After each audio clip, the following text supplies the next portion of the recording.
பங்களாதேஷில் மீண்டும் வெடித்தது போராட்டம். பங்களாதேஷின் சிறுபான்மை இந்து சமூகம் மாணவர் இயக்கங்கள் என்ற போர்வையில் தங்களை குறிவைத்து நடத்தப்பட்ட தாக்குதல்களுக்கு எதிராக மாபெரும் போராட்டத்தை ஆரம்பித்துள்ளது.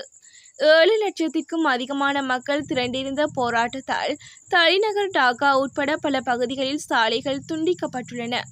காலாவதியான வேலை ஒதுக்கீட்டு முறைமை மீண்டும் அறிமுகப்படுத்தும் அரசாங்கத்தின் முயற்சியுடன் பங்களாதேஷில் மாணவர் போராட்டங்கள் வெடித்தது.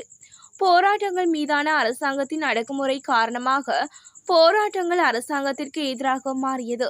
இது பிரதமர் ஷேக் ஹசீனா தனது பதவியை இழப்பதில் முடிந்தது. பின்னர் அவர் நாட்டை விட்டு வெளியேறினார். மேலும் அமைதிக்கான நோபல் பரிசு வென்ற முகமது யூனுஸ் தலைமையிலான ஒரு காபந்து அரசாங்கம் மாணவர் ஆர்வலர்களின் தலையீட்டுடன் நியமிக்கப்பட்டது. 20 முதல் 37 வயது வரையிலான மாணவர் இயக்கத்தின் 2 தலைவர்கள் இடைக்கால அரசில் அமைச்சர்களாக நியமிக்கப்பட்டுள்ளனர். நாட்டின் பாராளுமன்றத்தை கூட கைப்பற்றிய போராட்டக்காரர்கள் இப்போது நாட்டின் விவகாரங்களை கட்டுப்படுத்தி வருகின்றனர். தலைமை நீதிபதி உட்பட அனைத்து நீதிபதிகளும் 1 மணி நேரத்திற்குள் பதவி விலக வேண்டுமென்று கோரி மாணவர் ஆர்வலர்கள் நேற்று நாட்டின் உச்ச நீதிமன்றத்தில் போராட்டம் நடத்தியமை குறிப்பிடத்தக்கது. ரணிலின் சந்திப்பை புறக்கணித்த தமிழ் பொது கூட்டமைப்பு. ஜனாதிபதி ரணில் விக்ரமசிங்க தமிழ் பொது கூட்டமைப்பினை பேச்சுவார்த்தைக்கு அழைத்திருப்பதாக ஜனாதிபதி செயலகத்திலிருந்து தொலைபேசி அழைப்பு வந்திருந்த போதிலும் பேச்சுவார்த்தைகளை காரணம் தெரிவிக்கப்படாமையினால் நாம் தற்போது நாளைய சந்திப்பில் கலந்து கொள்ளவில்லை என பொது கூட்டமைப்பின் முக்கியஸ்தரும் EPRLF செயலாளர் நாயகமுமான சுரேஷ் பிரேமச்சந்திரன் தெரிவித்தார். மேலும் ஜனாதிபதி செயலகத்திலிருந்து தமிழ் பொது கூட்டமைப்பினருடன் கலந்துரையாட வேண்டுமென்று அழைப்பு ஒன்று கிடைக்கப்பெற்றுள்ளது. எனினும் என்ன காரணத்திற்காக இந்த அழைப்பு விடுக்கப்படுகிறது என்று கேட்டபோது அது தொடர்பில் அவர்கள் உரிய பதிலை வழங்காததுடன் அறிந்து கூறுவதாக தெரிவித்தனர். ஆகவே இதுவரை அவர்கள் எதற்காக காரணத்தினை எமக்கு தெரிவிக்கவில்லை.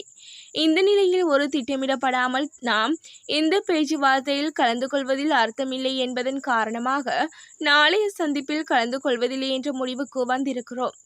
எனினும் இந்த விடயம் தொடர்பில் ஜனாதிபதி செயலகத்திற்கு மின்னஞ்சல் ஊடாக தகவல் ஒன்றினையும் அனுப்பி வைத்துள்ளோம் என்று குறிப்பிட்டார். செபி தலைவர் மீதான குற்றச்சாட்டுகளை விசாரிக்க வேண்டும். அமெரிக்காவை தலையிடமாக கொண்டு இயங்கும் பிரபல முதலீட்டு ஆராய்ச்சி நிறுவனம் ஹிண்டன்பர்க். இந்த நிறுவனம் உலகின் பெரும் நிறுவனங்களில் நடைபெறும் நிதி மற்றும் நிர்வாக முறைகேடுகள் குறித்து ஆய்வு செய்து அறிக்கைகளை வெளியிடுவது வழக்கம். இதன் அறிக்கைகள் மோசடிகளை அம்பலப்படுத்துவதிலும் முதலீட்டாளர்களை பாதுகாப்பதிலும் முக்கிய பங்கு வகிப்பதாக நம்பப்படுகிறது.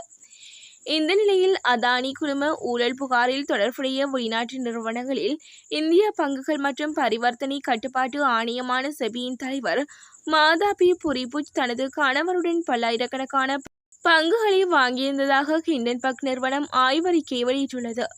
இந்த அறிக்கை பெரும் அதிர்வலைகளை ஏற்படுத்தியுள்ள நிலையில் ஹிண்டன்பர்க்கின் குற்றச்சாட்டுகளை அதானி குழுமம் மறுத்துள்ளது. இந்த விவகாரம் தொடர்பாக பேசிய தமிழக பாஜக தலைவர் அண்ணாமலை சம்பாதிப்பதற்காக ஹிண்டன்பர்க் நிறுவனம் அதானி நிறுவனத்தை குறிவைக்கிறது. ஹிண்டன்பர்க் போல வருங்காலத்தில் நிறைய தாக்குதல்கள் இந்தியா மீது தொடுக்கப்படும் என இந்தியா வலிமையாக இருக்கிறது என்பதால் உலகளவில் இதுபோன்ற சதி நடக்கிறது என தெரிவித்துள்ளார். பயிற்சி விமானம் தரையில் விழுந்து விபத்து. மத்திய பிரதேச மாநிலம் குனா மாவட்டத்தில் தனியார் விமான பயிற்சி மையம் உள்ளது. இங்கு விமானங்கள் பழுது நீக்கும் பணிகளும் செய்யப்படுகின்றன. இதனிடையே பழுது நீக்கும் பணிக்காக கடந்த சில மாதங்களுக்கு முன் இந்த பயிற்சி மையத்திற்கு கர்நாடகாவில் இருந்து சிறிய ரக வாகனம் கொண்டு வரப்பட்டது.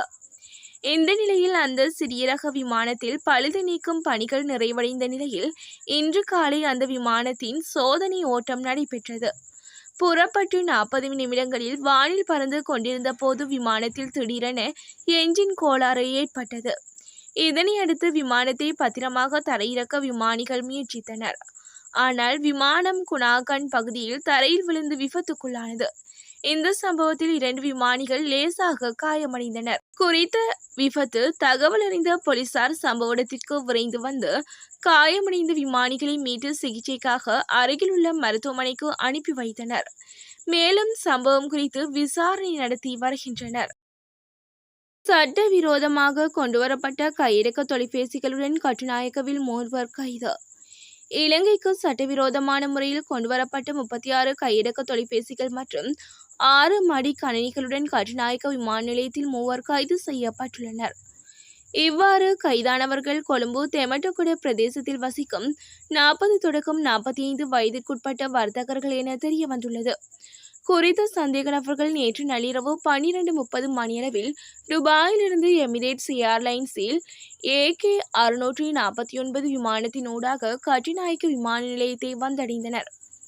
விமான நிலையத்தை விட்டு இவர்கள் வெளியேறும்போது அவர்களது பயணப்பைகள் அதிகாரிகளால் சோதனையிடப்பட்ட வேளை மறைத்து வைக்கப்பட்டிருந்த கையடக்க தொலைபேசி மற்றும் மடிக்கணினிகள் கண்டெடுக்கப்பட்டதுடன் சந்தேக நபர்களும் கைது செய்யப்பட்டுள்ளனர்.